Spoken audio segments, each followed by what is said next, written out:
Hi, I'm Michael Butler, Artistic Director of Center Rep, the resident professional company of the Lesher Center for the Arts, and I'm here in the stage manager's booth of the Margaret Lesher Theater with the set of Blues in the Night behind me on the stage. I love this place. This is the technical brain center of every production.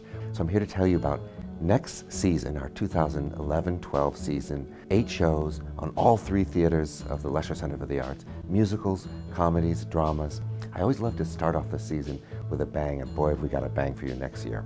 Smokey Joe's Cafe, the songs of Lieber and Stoller. This show encompasses 39 great songs. I mean, check out this song list.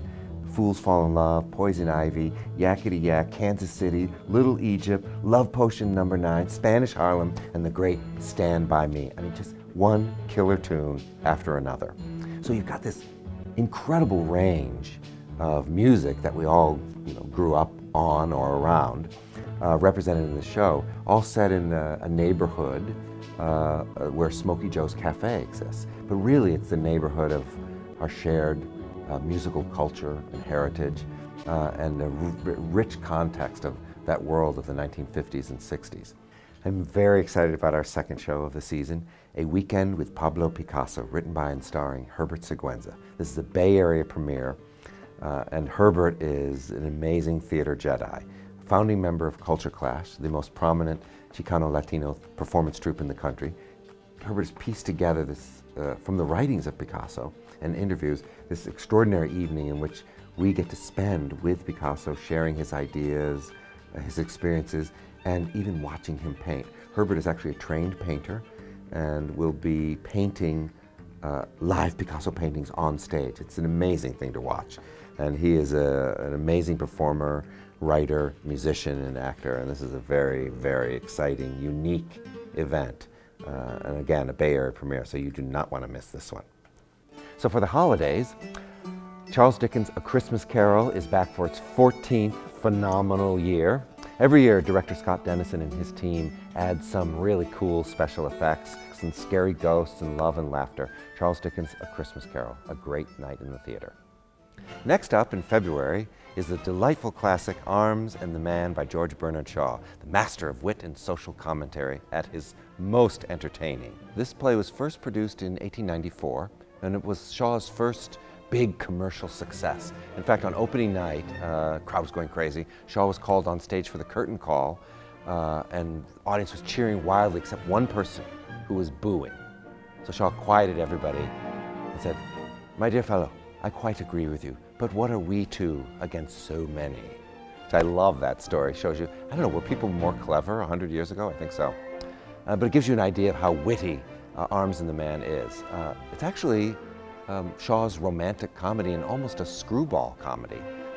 Story of our heroine, Raina, who has to choose between 2 men. Captain Blunchley, the very practical man who prefers chocolates in the battlefield to cartridges, and Sergius, the dashing cavalry leader who leads the charge that drove Blunchley into Raina's window one night to escape, and that's how she met. This is a comedy with content. Very funny, very amusing, but of course with Shaw's always surprising opinions on war and politics and love and everything else. Every season I like to do a play that is explosively funny, seriously funny. The power of laughter is such a powerful experience for an audience to have. So next season, in the tradition of Noises Off and this past season's Boeing Boeing, we will be producing Neil Simon's Rumors, generally considered to be Neil Simon's funniest play, which is saying a lot because his plays are all extremely funny. So the plot of Rumors revolves around 4 couples who show up at the deputy mayor's house for an anniversary celebration, only to find out that he may or may not have tried to kill himself, or maybe he just accidentally shot himself in the earlobe. We don't know. And the rumors start flying, the cops show up, and everybody has a severe attack of farce. So our closing show of the main stage season is the musical Xanadu, based on the cult Olivia Newton-John movie favorite from the 80s.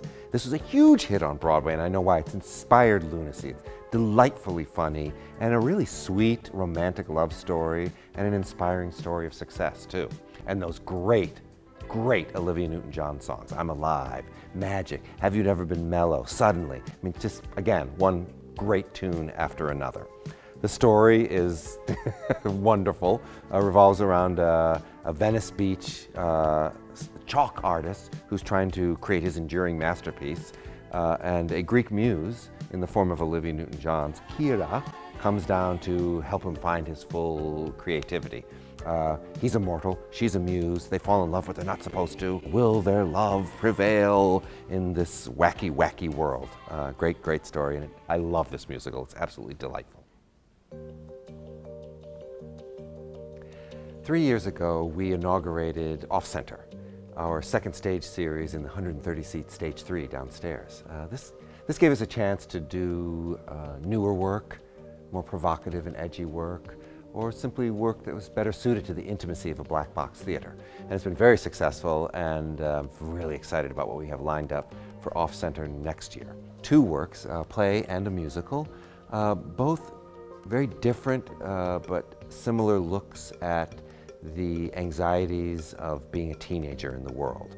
The play is called The Storytelling Ability of a Boy, a West Coast premiere by Carter Lewis, about 2 teenagers, Peck, a very gifted writer and a bit of a slacker, and his best friend Dora, who's a goth girl, and the teacher, the very well-intentioned teacher, who intervenes with surprising and potentially unfortunate results. This is a very funny, tough, stingingly comedic look at what it's like to be a teenager nowadays. This will be followed in the spring by a musical that is so hot, we're actually not allowed to announce what it is yet.